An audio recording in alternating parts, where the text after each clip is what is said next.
Delhi high court के जज यशवंत वर्मा अचानक सुर्खियों में आ गए। दिल्ली स्थित उनके बंगले में आग लगने के बाद जब फायर ब्रिगेड की टीम आग बुझाने पहुंची तो उसे भारी मात्रा में कैश मिला। जब ये घटना घटी तो जस्टिस वर्मा घर पर नहीं थे। ये खबर मिलते ही सुप्रीम कोर्ट कोलेजियम हरकत में आया और उनके मूल स्थान इलाहाबाद हाई कोर्ट ट्रांसफर करने का फैसला किया गया। सुप्रीम कोर्ट कोलेजियम की अध्यक्षता कर रहे भारत के मुख्य न्यायाधीश संजीव खन्ना ने जस्टिस यशवंत वर्मा के ट्रांसफर के लिए केंद्र सरकार से सिफारिश की है। कौन है आखिर जस्टिस यशवंत वर्मा? जस्टिस यशवंत वर्मा ने अक्टूबर 2021 में दिल्ली हाई कोर्ट में न्यायाधीश के रूप में शपथ ली थी। इससे पहले वो इलाहाबाद हाई कोर्ट में कई महत्वपूर्ण पदों पर थे। वो इलाहाबाद हाई कोर्ट में 13 अक्टूबर 2014 को अतिरिक्त न्यायाधीश के रूप में नियुक्त हुए थे और 1 फरवरी 2016 को स्थायी न्यायाधीश के रूप में उनका प्रमोशन हुआ। इसके बाद उन्हें 11 अक्टूबर 2021 को दिल्ली हाई कोर्ट में ट्रांसफर किया गया। जस्टिस वर्मा के आवासीय बंगले में लगी आग के बाद भारी मात्रा में नकदी बरामद हुई थी। रिपोर्ट के मुताबिक जब आग लगी तब जस्टिस वर्मा दिल्ली में नहीं थे और उनके परिवार के सदस्यों ने फायर ब्रिगेड और पुलिस को सूचित किया था। आग बुझाए जाने के बाद कमरे में से भारी मात्रा में नकदी मिली। ये संदेह हुआ कि ये पैसा अवैध तरीके से रखा गया है। बता दें कि जस्टिस यशवंत वर्मा का जन्म 6 जनवरी 1969 को इलाहाबाद में हुआ था। उन्होंने दिल्ली विश्वविद्यालय के हंसराज कॉलेज से बीकॉम ऑनर्स किया और उसके बाद मध्य प्रदेश के रेवा विश्वविद्यालय से एलएलबी की डिग्री प्राप्त की। उन्होंने 8 अगस्त 1992 को वकील के रूप में खुद को रजिस्टर कराया। इलाहाबाद हाई कोर्ट में अपने कार्यकाल के दौरान जस्टिस यशवंत वर्मा ने श्रम और औद्योगिक कानून, कॉर्पोरेट कानून, कराधान और संबंधित क्षेत्रों में विशेषज्ञता प्राप्त की थी। उन्होंने 2006 से इलाहाबाद हाई कोर्ट के विशेष वकील के रूप में कार्य किया। इसके अलावा जस्टिस वर्मा ने 2012 से अगस्त 2013 तक उत्तर प्रदेश के मुख्य स्थायी वकील के रूप में काम किया। इससे पहले उन्हें कोर्ट द्वारा वरिष्ठ वकील के रूप में नामित किया गया था। This morning we have read about a shocking case of huge amounts of cash unearthed at the residence of a judge of the Delhi High Court. Earlier, 50 members of parliament have submitted a notice to you regarding certain remarks that were made by a judge of the Allahabad High Court. You yourself have repeatedly called into question the urgency for judicial accountability. You have in fact directed the leader of the house on this issue. Sir, I request that you please make some observations on this and give necessary directions to the government to come up with a proposal for increasing judicial accountability. देखिए, बहुत गंभीर विषय है। इसको सरकार को विशेष रूप से संज्ञान में लेना चाहिए और कुछ ना कुछ इसमें कार्रवाई जरूर हो। केवल ये तो मैं भी मान रहा हूँ कि केवल ट्रांसफर से इसमें उचित नहीं है और जो जिस तरह का पता चल रहा है, जो नोट मिले हैं, तो एक बहुत गंभीर भ्रष्टाचार का विषय है। तो इस पे गंभीरता से कोई ना कोई एक्शन, कड़ी कार्रवाई हो। Well, first of all, I am not aware of any of the facts. If the Supreme Court Collegium is seized of the matter, the Supreme Court Collegium will take action on it if they wish to take action on it. I am not aware of any of this. I have also read it in the newspaper, so I don't want to comment in any way one way or the other.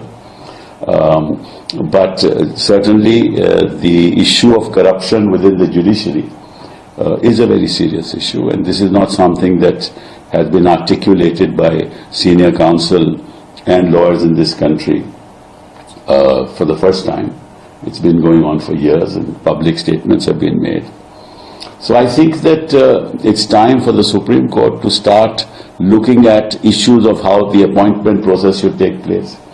That it should be more transparent, appointments should be more carefully done. There's another judge of the Allahabad High Court, as you know, against whom the collegium called him for an explanation, and he chose not to respond to their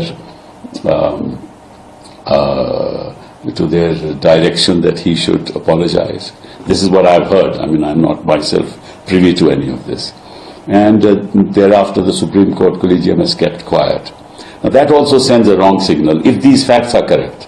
If these facts are not correct, then of course my statement is also inaccurate. But it sends a wrong signal. That means that a judge can say what he wants to say.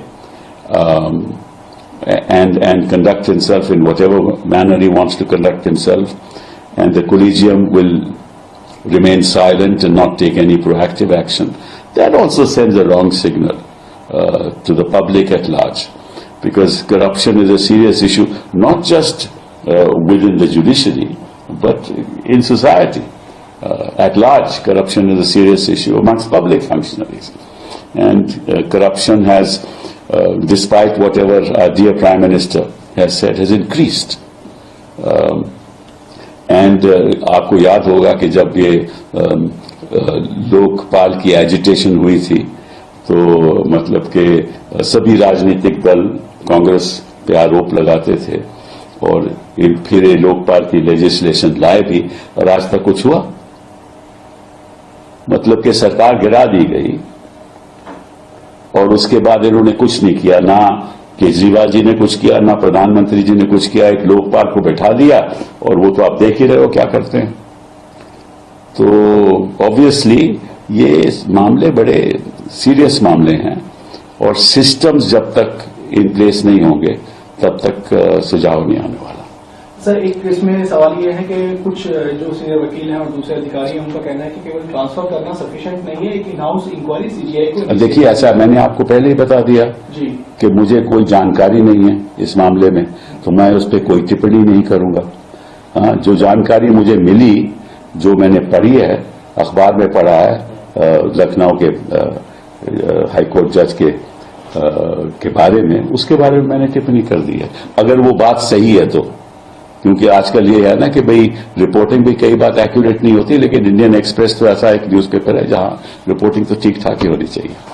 मुझे लगता है इसकी तह तक जाना चाहिए और सच्चाई जानना चाहिए कि वास्तव में क्या हुआ है, और उसके बाद ही कोई कार्रवाई करना चाहिए, क्योंकि जुडिशरी से जुड़ा हुआ मामला है, बहुत ही सेंसिटिव मामला है।